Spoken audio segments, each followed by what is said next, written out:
Hey everybody, it's Safi and Marco Dish Out on Movies, the only movie review show on YouTube to review movies in terms of food. It's just Marco here once again, and I am here today to review a very interesting movie called Mothman, and it's a crowd-funded movie that came out in 2022, and it's sort of like in the style of the Blair Witch Project meets, I don't know, like a Paranormal Activity. It's a found footage movie, and for better or for worse. And let's just start off with this. In terms of the cast, there's only one person that I've seen before, and she is the quote-unquote star of the film. And it's the world's thickest detective from Guilt, and so she's once again in another film, and she it's too bad because the movie was terrible, and so, or at least like the first half, it's kind of weird with this one because the first half was really boring. It was really uneventful and really just painfully bad, to the point of where I just wanted to not watch it anymore. Like, I was actually considering just not finishing it. And then in the second half, they switch over to her brother, her older brother, who apparently he went missing, or her younger brother, I don't know. He went missing, of course, and he is the star of the film because he is just so bad that he is hilarious. And so the second half of the film, it is like so funny in like a good bad way that it makes it impossible not to like this movie by the end of it, because you're just thinking like, God, these people are really trying, and they're trying to make a good cheap horror film, although they don't have the elements of a good horror film for the most part, and we'll talk about that too, because that's another boo-boo. But in terms of the things that are good in the film that are actually good, I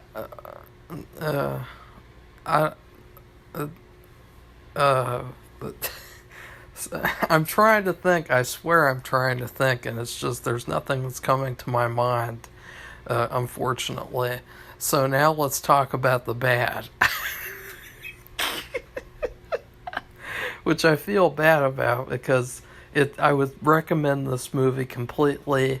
I would definitely say to pay for the movie and to rent it and get some pizza and some alcohol and just have fun laughing at this movie, because it's such a great example of a good bad movie. It's very similar to Troll 2 as well. It has sorry, it has a lot of like bad acting that reminded me of Troll 2, and so I would seriously say this is definitely a Red Letter Media future film that they'll review and talk about, hopefully, because it really deserves it.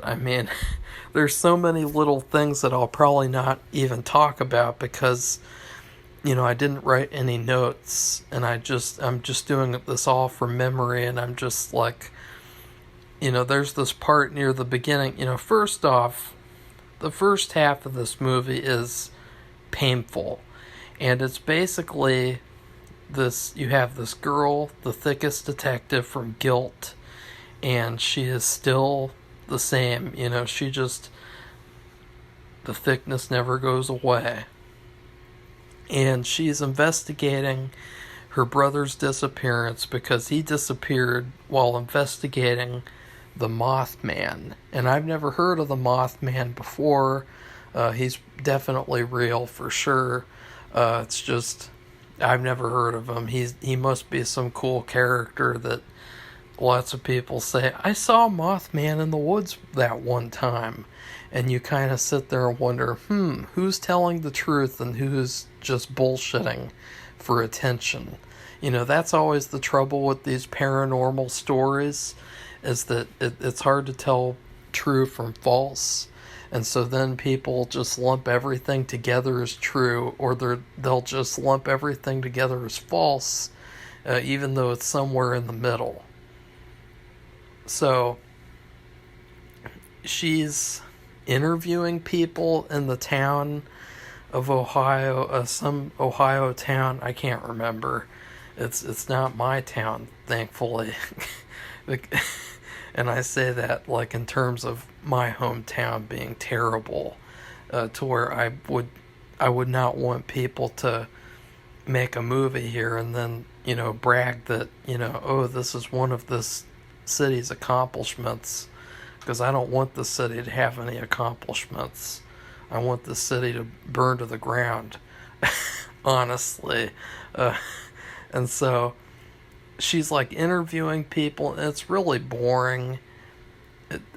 It's just like I didn't even understand what they were talking about. Like the sound was so low, and it was purposefully bad. That's another thing, is that the movie was shot on like a really good camera, and so it looks like a typical indie film, to where it has a cinematic quality to it, but at the same time they're trying to make it like found footage, and it just doesn't work. Found footage is scary because it looks crappy, like with that true crime in Indiana with the bridge guy, where the two teenage girls, and one of them filmed their kidnapper attacker, and she filmed him on the phone, and they just have a couple of seconds of him, and people are still talking about that footage to this day because of how scary that was and how creepy it was, and the fact that he did actually kidnap them and then later on kill them with two other people, probably. We don't know for sure yet. But that's like really, really good found footage. Or just thinking about my personal favorite, or not favorite because it's scary, is the Paris catacombs footage, where there's this guy and he's exploring the catacombs. He's going in an area where you're not supposed to be going because it's all closed off because they don't want you to die. And all of a sudden he sees something and he starts running really fast, and he doesn't have any light left almost, and then he drops the camera and he runs off into the darkness, and he leaves his light and his camera, and it is just so creepy and scary because you're thinking about, did he hallucinate something? Was it demonic entities down there, or some sort of evil entities, or was it an actual person down there? There's just so many possibilities, and it was so scary. And just thinking of, that was like a couple of minutes, right? Like that was like just a couple of minutes of footage. This movie, it tries to have the found footage qualities. Like there's this one part where they purposefully like play like a car driving by in the background noise. They purposefully play like a stock footage noise of that, so that they can make you like think that you're in the scene with them, and it's like, oh, this is real. And it just feels so fake and phony. It's not even funny. And they're doing these interviews, and they're like, like I could not understand anything that they were saying. And so I was so bored. I was like, oh God. And then they had this hilarious part, which I put a picture of on the video, where the thick detective, she is sitting on the bed, and she's like eating a whole bag of chips, and then she's like, "Are you filming me eating?" And she has this like scowl on her face, and it's just the funniest. Like, there were a couple of moments in this movie where I just laughed my head off. And one of them was that where she's just sitting there eating all these chips so that she can maintain the thickest detective status. And it's just so random, and the scowl that she makes is like, it's probably the scariest thing in the whole movie, because she's mad that, that guy might try to steal her snackums. And it's like, oh, this is scarier than the Mothman. So, nothing really happens. Like, it was really, like, painful. And I was saying, like, oh, this is going to be one of the worst movies of the year. And then they actually go into the forest, and that's where it gets even worse. Because it feels like... And keep in mind, I didn't hate these movies. I do think probably the person who recommended them to me, I think he thinks that I probably hated them because he didn't comment on either of the videos, so he was probably like, oh, fuck this guy, he fucking piece of shit. The houses that October built, those two movies, I actually kind of like the first one a little bit, and the second one I don't think is the worst movie ever made. That's what this felt like. It had this, haunted house outside vibe. Like, they have those haunted hay rides and stuff like that. That's what this felt like. They had this guy, and he's supposed to be a ghost, I guess, and he's dressed up in a white suit, and he's got this, like, really cheap Halloween makeup on, and he just kind of walks around and stands there and makes a creepy face, and then he leaves. And then they hear this really fake, like, totally reminded me of like a haunted house sound effects DVD that you get at like a dollar store, where it goes like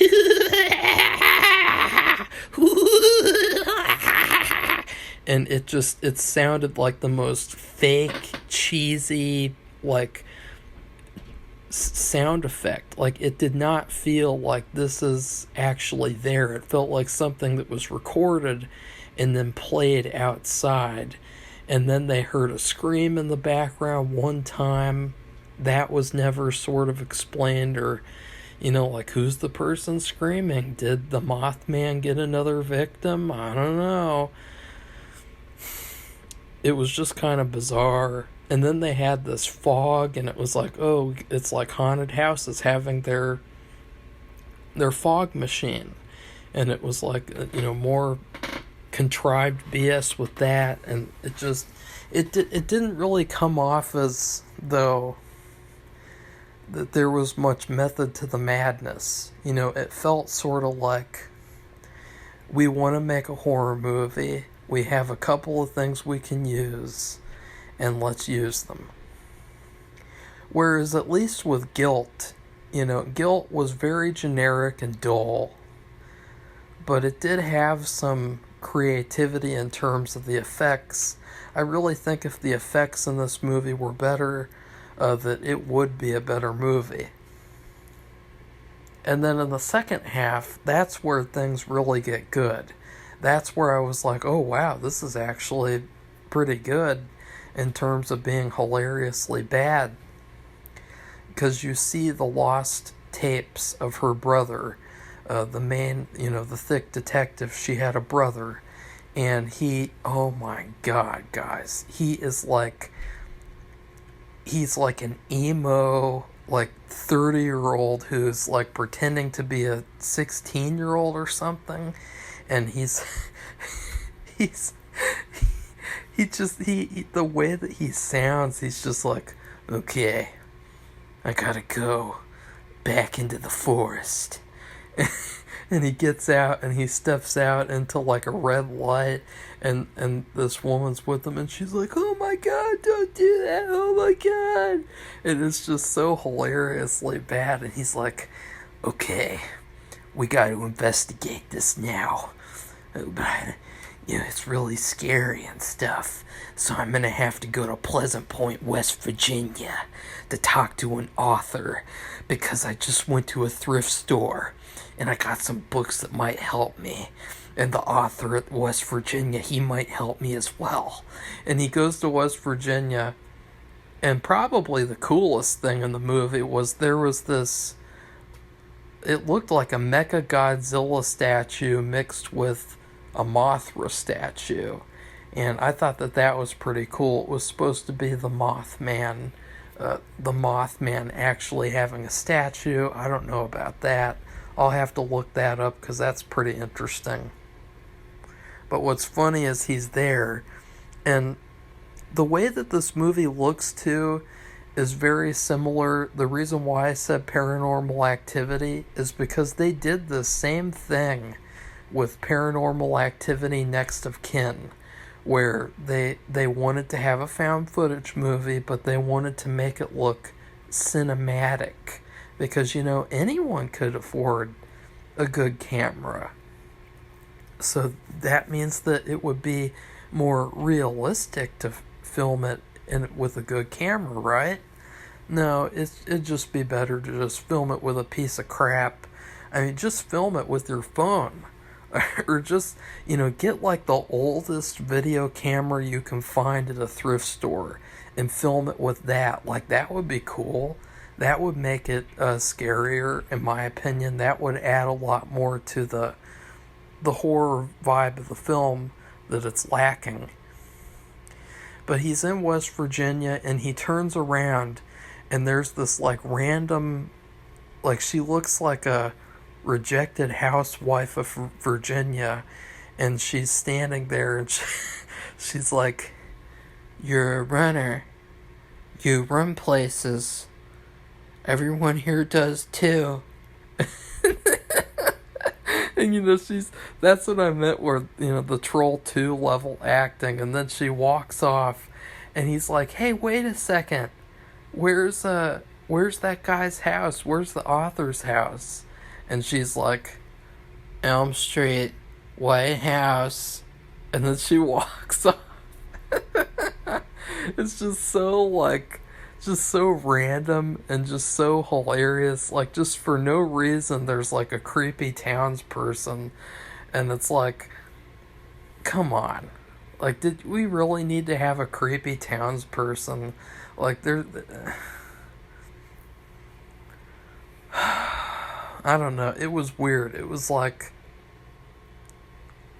just how many more found footage cliches can we get? Is the film going to end with somebody dying? Is the film going to end with somebody running off into the darkness or something? Oh, we'll get there. So then he goes to this author's house, and the author, he is the worst actor in the film.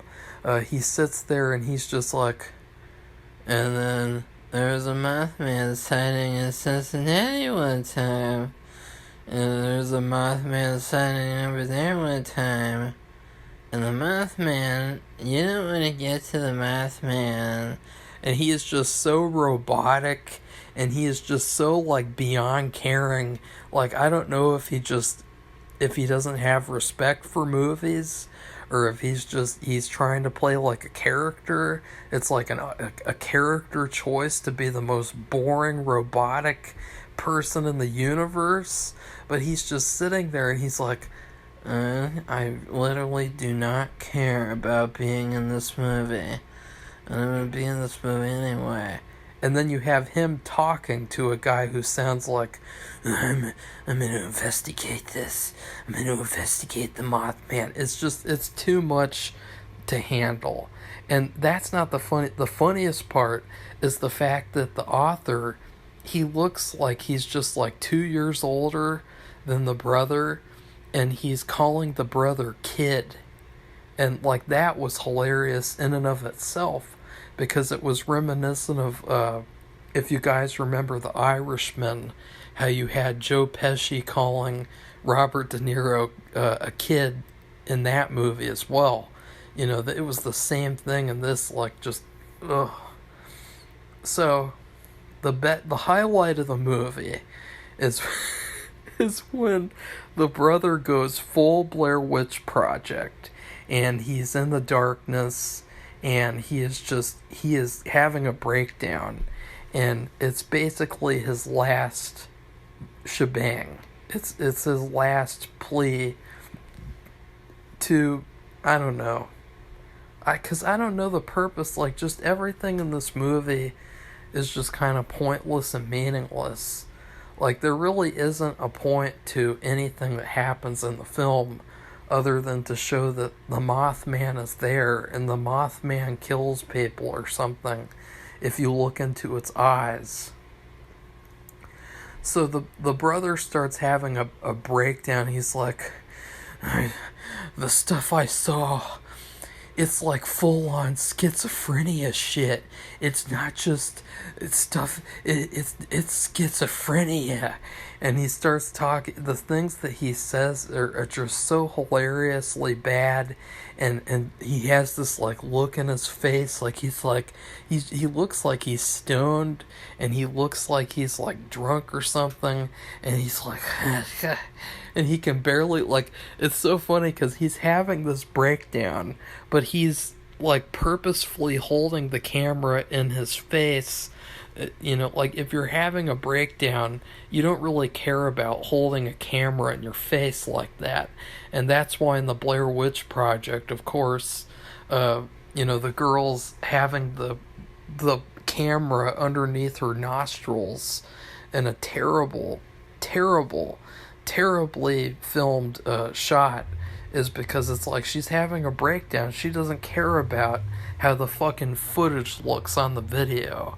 And so I thought that was hilarious. That was the highlight of the film, because he loses it, and he keeps on going and going and going, and you're definitely thinking like, wow, I bet, you know, the funniest part about this terribly bad monologue is, I bet after he filmed it, all the 10 people that were there filming all clapped and cheered.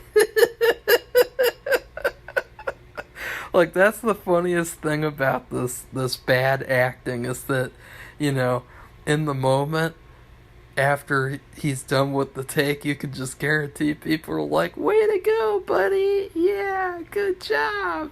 And they're all clapping and cheering, and it's just like, oh.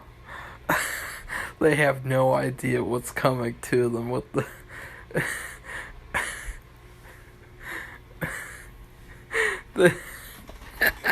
They didn't think that people would actually review it and take it seriously. Like, I don't know, like, it's really weird. I just felt like this probably was the biggest waste of time out of the movies that I've been watching recently.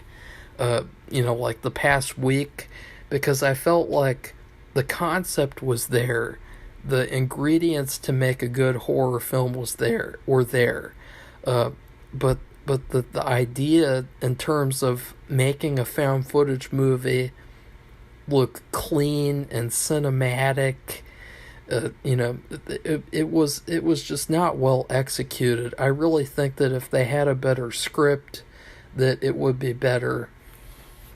And if they have more money for effects, you know, special effects, makeup, you know, I think that would help as well. You know, they just, as I said, when you make a horror movie, there's a checklist.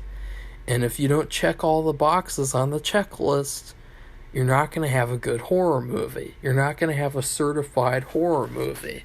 And so, let's go over the checklist again for the people who haven't seen the Guilt review. Number 1, kills, violence. This movie has no violence whatsoever, ever.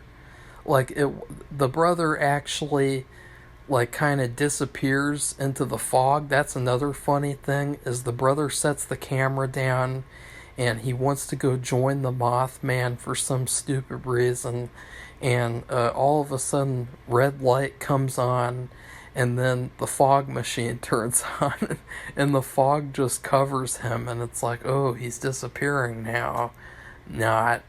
And that's about it. And then later on in the film, the climax, let's just get the summation of the movie over and then do the horror checklist.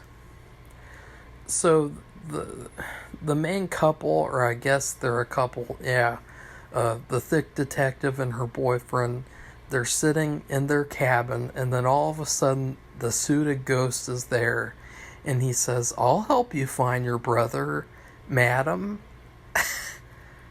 And it's like, okay, this might be interesting, I guess. I mean, that'd be kind of cool if there was like a ghost that led people around a forest where there's like a monster or something. That'd be kind of interesting. They should have done more with that.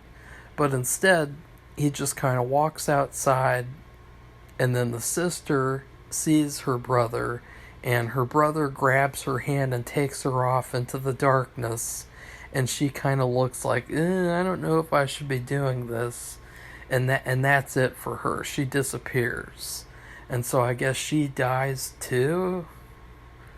Very, very weird.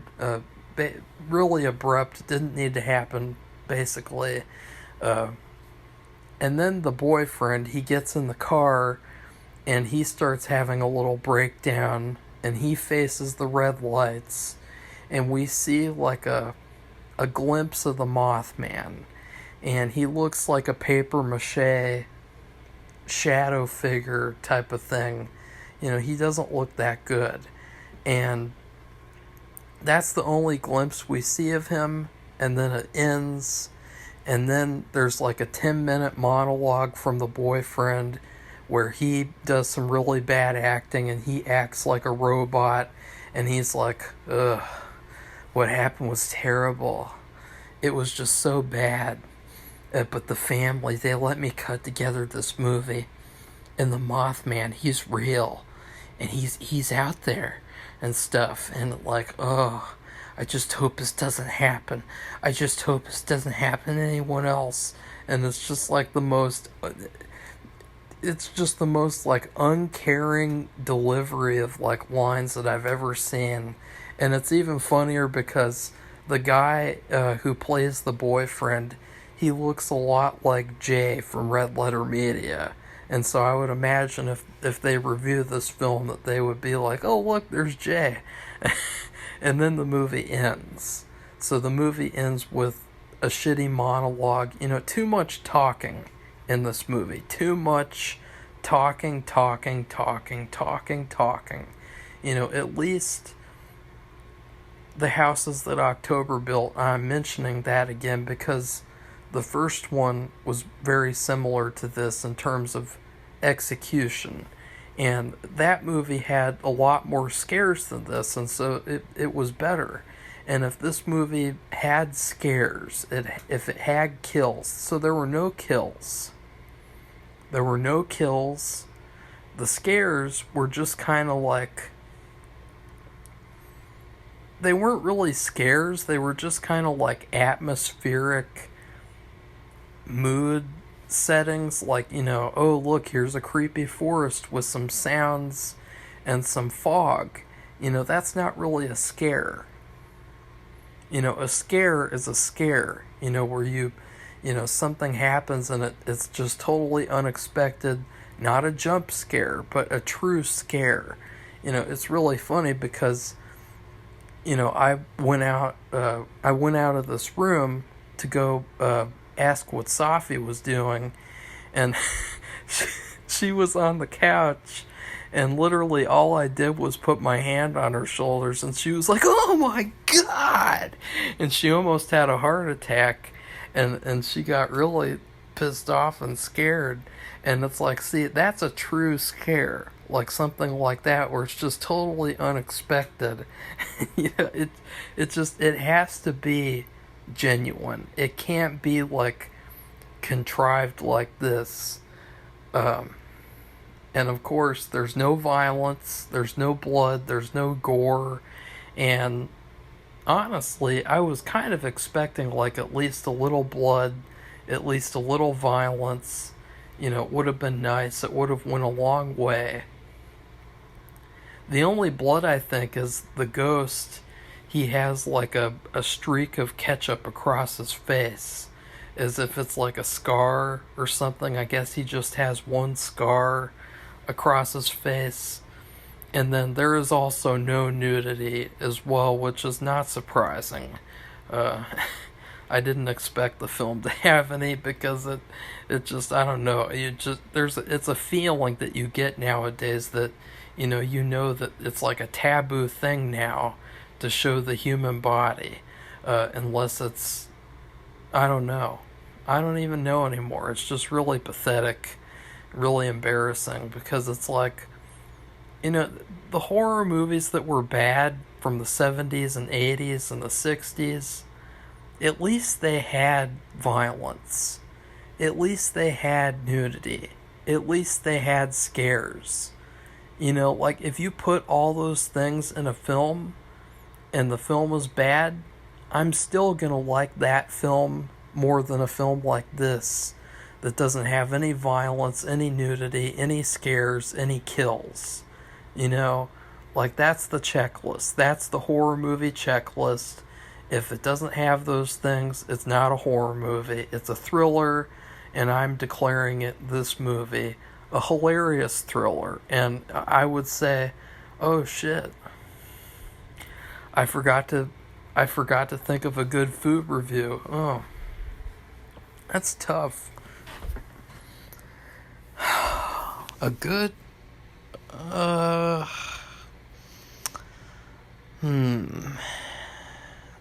That's really hard. Oh, okay. I know. So, G Fuel. I did a video where I ranked G Fuel flavors. I really love G Fuel. It's such a great drink. It's got a lot of vitamins and minerals, and there's no sugar at all. It's only like 25 calories a serving, and it is so delicious. It's so good. There's this one flavor that I had the last time. They said it was 2020, and it was that was the last time I purchased it.